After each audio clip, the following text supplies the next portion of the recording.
Like,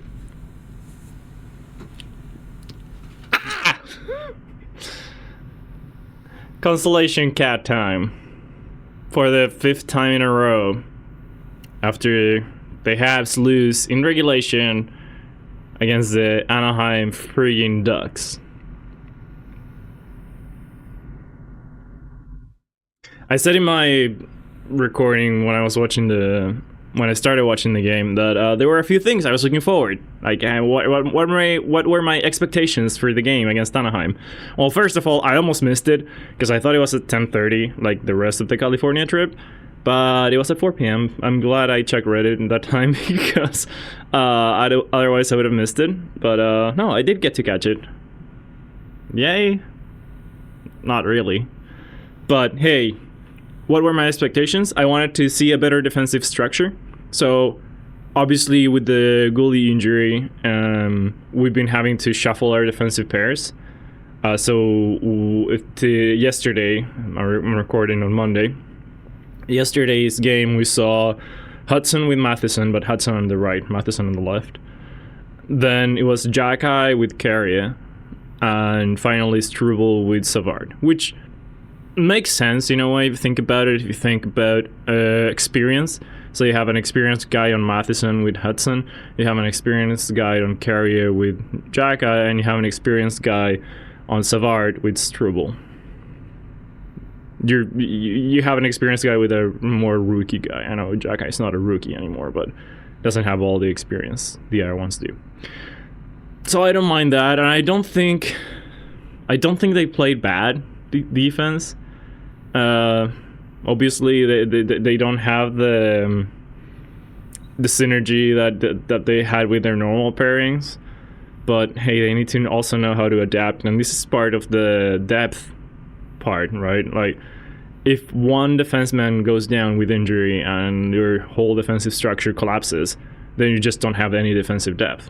These guys need to learn to play with whoever they have to, or whoever they're paired with, and be able to perform, right? And I think they overall did a good job. Matheson again had a little bit of a tough game. I was noticing more than his defensive lapses, which, you know, are always there. More than that, I was just upset about his passes. Like, it seemed most of the time his passes were a little high and hard enough that they were really hard for the receiver to catch. They either had to do an extra movement and take an extra second, which is crucial when you're in the offensive zone. You give the defenders and the goalie more time to adjust, right? Or they just could not grab the pass. I didn't like the passes from Matheson. Seemed like he was not putting enough, or was thinking about it too much. I don't know. Defensively, he was okay. Had a few lapses here and there, you know, but like, I don't know enough about hockey defense to see the small details and tell you, like, just from the fans' perspective, he didn't screw up too much. I wanted to see energy. I wanted to see motivation after 4 losing streak, right? We've lost 4 in a row. We lost Detroit. We lost New Jersey in overtime. We lost Winnipeg. We lost Minnesota. So that's been 4, and now it's been 5 with the loss to Anaheim. I wanted to see them motivated. I wanted to see them show that they hate losing. That they hate to lose, right? That they don't want to go down 5 in a row. That they want to keep chasing the playoff race. Like, the other teams are not giving up. The other teams are not allowing us to stay in the mix. They keep winning their games. The Senators keep on winning. Columbus has kept on winning. Detroit is, I think, passed us already. New York is like a point or tied with us now. They want it, and it seems, or obviously all the Habs wanted, but you can, if you're just like looking from the outside, it's like, seems the Habs don't want it as much as the other ones. So I wanted to see some energy. I wanted to see them lusting for the puck, lusting for just getting that win, right? And you could see that some of that in the first period. I think they played a pretty good first period. We go down the tunnel, up by 2 goals. But then you don't see the rest of the game. The second and third period. The second period was awful. The third period was, better here and there. But, like, Marty had to bench a few guys that you don't see often get benched. I'll get to that in a second, but, like, not what you want to see from a team that is on a 4-game losing streak, chasing the playoffs, and, like, seeing them on the horizon now. Like, the playoffs are far now. We've slid down, and, like, we're looking from the outside in, and it's probably a pipe dream now, right? I mean, we all knew in theory that it was going to be really hard to make the playoffs, but or at least I didn't expect to go from 2 weeks ago being excited about being in the playoffs at the moment to there you go, to now being like, okay, bye playoffs already, after 5 games losing streak. So anyways, I wanted to see the energy, I wanted to see the motivation from our guys to show that they care, to show that they want this, to show that to show us fans that that they're better than what the last few losses have suggested. And the last point here that I wanted for expectations from the game was about Laine. So Laine has been quiet lately. He's been we didn't have many power plays, and the few power plays that we had, he got shut down. And in 5v5, he hasn't been producing either, right? So before the Detroit game, when we were in our winning streak or in our good play, even though defensively we were still showing, we started showing some struggles. Laine and that whole second line of Newhook, Dak, Laine, they were producing. They were showing. They were playing with energy. Laine was creating chances, and like off the rush, they were amazing. Like, we had a few goals every game from that line. They've been super quiet lately. And that puts a lot of pressure on our first line. If that line is not a threat, if that Dak, Laine, Newhook line is not a threat, then they just need to shut down our first line, and they probably are going to win the game, right? So Suzuki and Caulfield didn't play well. Slafkovsky, I really like what I saw in the first period. He actually does get benched in the second period because he kept on trying that cross-ice pass, which is super freaking risky and doesn't offer a lot of reward if it does work. Apparently he was told no multiple times, and even Craig Button was losing his shit about what Slafkovsky did at some point that I didn't fully see. So Slav gets benched one shift. Newhook goes on the ice with Suzuki and Caulfield. And after Slav got benched, I think he played also a really good game. Suzuki and Caulfield struggled. I don't think they had a good game. And they're not gonna have a good game every game, right? You can't fully rely on them yet to perform every single game. And with their second line being quiet, not a lot of offense coming from us. So our 2 goals, the first one is a shorty, which was an amazing effort by Evans, and then Armia buries it. You love to see it. That Evans-Armia duo in the PK have been fire. They've scored so many shorthanded goals. I think they have like 80% of the shorthanded goals of the Habs, which are like in the top 10 for shorthanded goals in the NHL. So really good. Then our second goal is on the power play. Our first unit, my God, I was pulling my hair out yesterday with the first unit. Like, against Winnipeg, we don't have any power play. Okay. Against Minnesota, we have 1 power play. So, okay, we see a few things here. You see Minnesota shutting down the pass to Laine and just having someone blocking Laine 100% of the time. And the rest of the guys, I think, played a pretty good 4-on-3. Instead of 5-on-4, you're playing 4-on-3 because Laine and 1 guy are out, right? And they played a pretty good 4-on-3. They had Caulfield on the bumpers. Bumper? spot. And he got a few shots off. Obviously, nothing happened, but you saw good movements.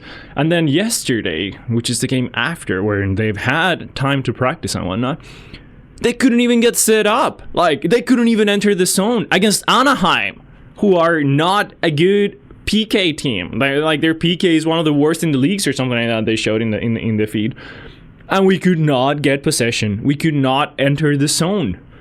I think our first unit, the most they generated was like one shot from line. Like that was blocked. They didn't even get to the net. That was everything they got to generate. Our second power play unit even had more chances. They were able to enter the zone, keep it in there.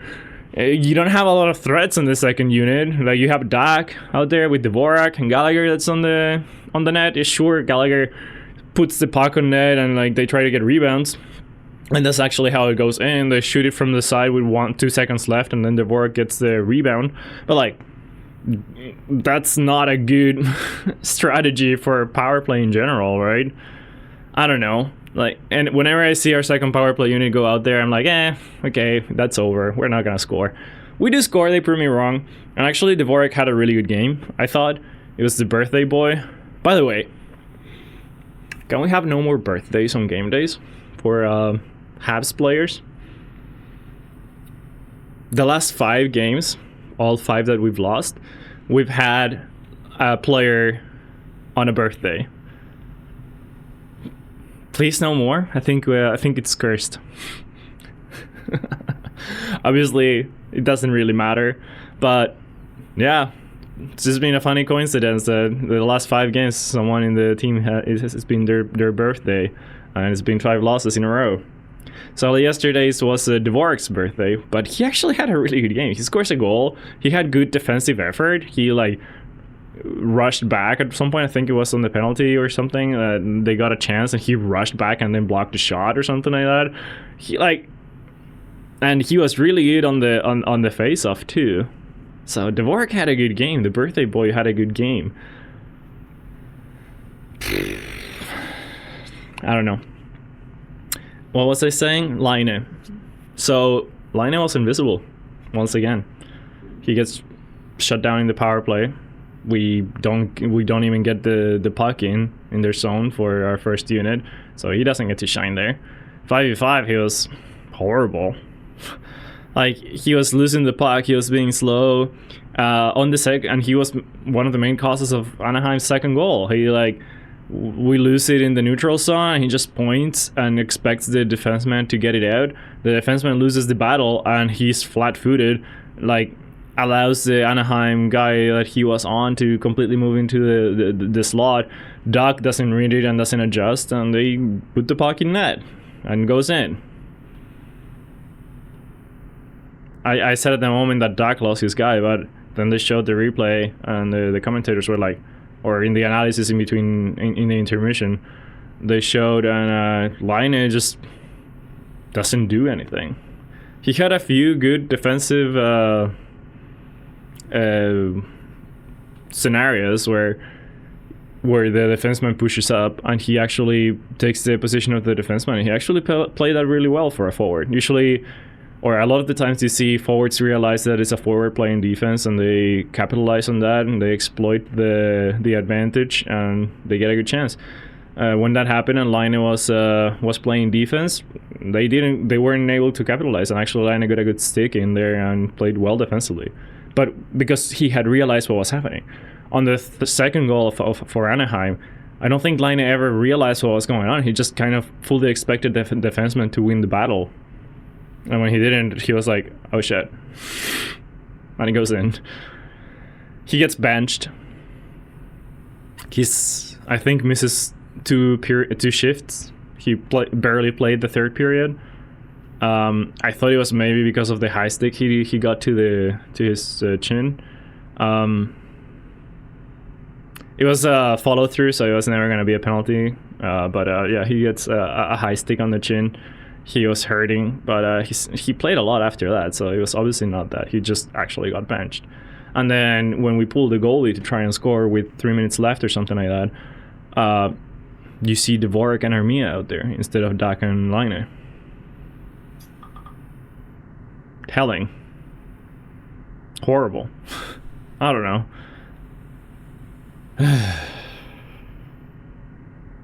Actually, yeah, Dvorak and Armia had good games, so Marty rewards that. And then I noticed in the very last shift of when we had the man advantage with the goalie pulled, Slav remained out there with Matheson and Hudson.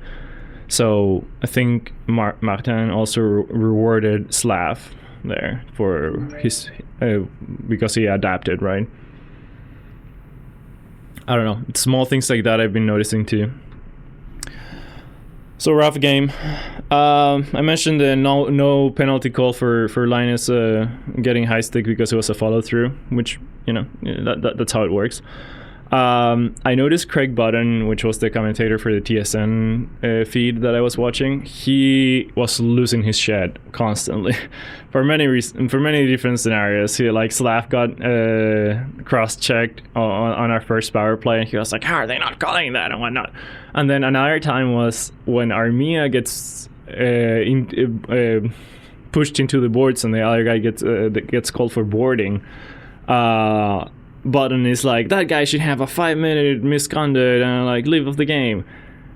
Personally, it looked like he barely got Armia on the back of the shoulder, and sure, he gets boarding, but like it didn't look more than that.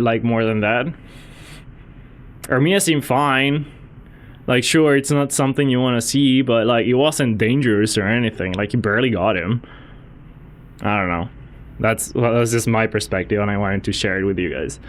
The last point I wanted to mention, since I was talking about the goals for Anaheim, the first and third goal, they were super upsetting, both of them. Both of them, we allow Killorn, the same guy, to just have the puck on the face-off dot. We gave him enough time to like go by poutine, eat it, and come back, then shoot it. How did he have so much time? I know. On the first goal, Evans gets his wires crossed, and like it was his guy, but he doesn't read that, and he goes for the next one. So like he has all the time in the world. I don't know what happened in the third. I know Jackeye was there, but he was backing up because another Anaheim dude was pushing behind him. So who is supposed to take him? I don't know, but if even freaking Anaheim is able to realize what our defensive lapses are and abuse them and score like that, we need to figure something out, right? Like, it was bad during the first part of the season. Then it was pretty good. It was really good. We kept Tampa and we kept Florida and all those teams to the outside. We didn't allow them in and whatnot.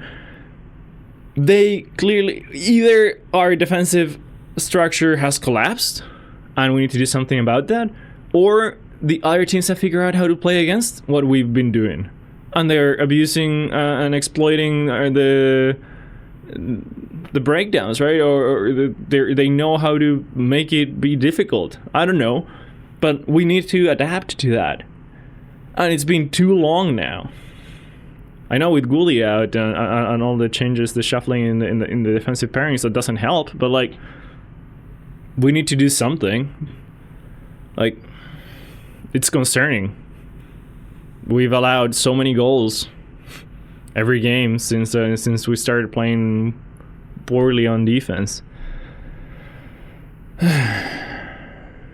So it's just really frustrating when you're up by 2 and then you're not playing well on the second, and then you see one guy and like you have enough time as a fan watching whatever you're watching to be like, someone take that dude, and then he shoots and he goes in. It was from a deflection, sure, but like they allowed him 2-3 seconds to just like decide where to put the puck. Like, any NHLer is gonna put that in, or like create a dangerous chance, right?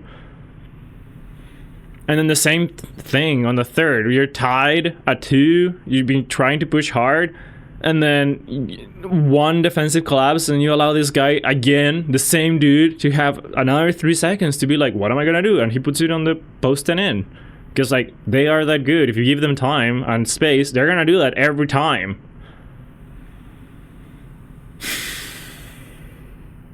That was a must-win game against Anaheim if you wanted to still maybe be in the playoff conversation. We lost against one of the bottom teams. Fuck. What else do I have here? I mentioned the bench. I mentioned Matheson. Oh, the Jack-Eye fight. So yeah, Jack-Eye fights Johnson, who was a little bit of a goon. He threw a hit on Suzuki that I didn't like. Like the play had already been called, or like Suzuki was just standing there and like gets rocked by this guy. That was after the fight. But Jack-Eye, we're up by 2, and he fights this guy at the end of the first period. Craig Button, I know I mentioned him like 3 times already, but I don't like his commentary. He seems very like overreacts to anything. Anyways, he was like, Jack should not have taken that fight, blah blah blah blah blah. And I'm like, last time Jack-Eye declined a fight and pointed at the scoreboard because we were up, we ended up letting 7 unanswered. That was against the Leafs. Well, this time he takes the fight and we end up letting 3 unanswered against the Ducks. Obviously, it doesn't matter. Like, right after the fight, when Craig Button was like, you're now, the only thing you accomplished is to give energy to the Ducks and to the arena, blah, blah, blah. I think right after that, on that face-off, Seagrass gets a high stick and we go on the power play. So, like, you absolutely didn't give any energy to the Anaheim Ducks or the fans, because they were immediately on the penalty kill. So like, I don't think it mattered. Anyways, yeah. So the Jack-Eye fight. I talked about Armia. I talked about our power play. Our PK was good with the shorty. And I also mentioned the second line being that if they don't have good games, it puts a lot of pressure on the first line to perform. So yeah, I think I went through all my points. I don't know. What do you think? Did you watch the game? Did you see something that I missed that you wanted to mention? I don't know. It was a very fun first period to watch. Very frustrating second period to watch. And then just like the fallout of the second period shows on the third, and we bench a few of our crucial guys because they're not doing things well, and Marty is upset at them and we are upset at them, and we lose against the Ducks. We really needed that win. We really need the win against San Jose on Tuesday. Late game, this time for sure. Yeah, they're one of the bottom teams in the NHL. And we cannot lose against them. In a vacuum, sure, you can lose, right? I mean, you're going to lose some games. At the current situation where you've lost 5 straight, you cannot have a 6th straight loss against a bottom team. We got to show, they have to show that they hate to lose. Well, anyways, I think that's all I got. Always appreciate your feedback. Give me a thumbs up if you liked, the thumbs down if you hated the video.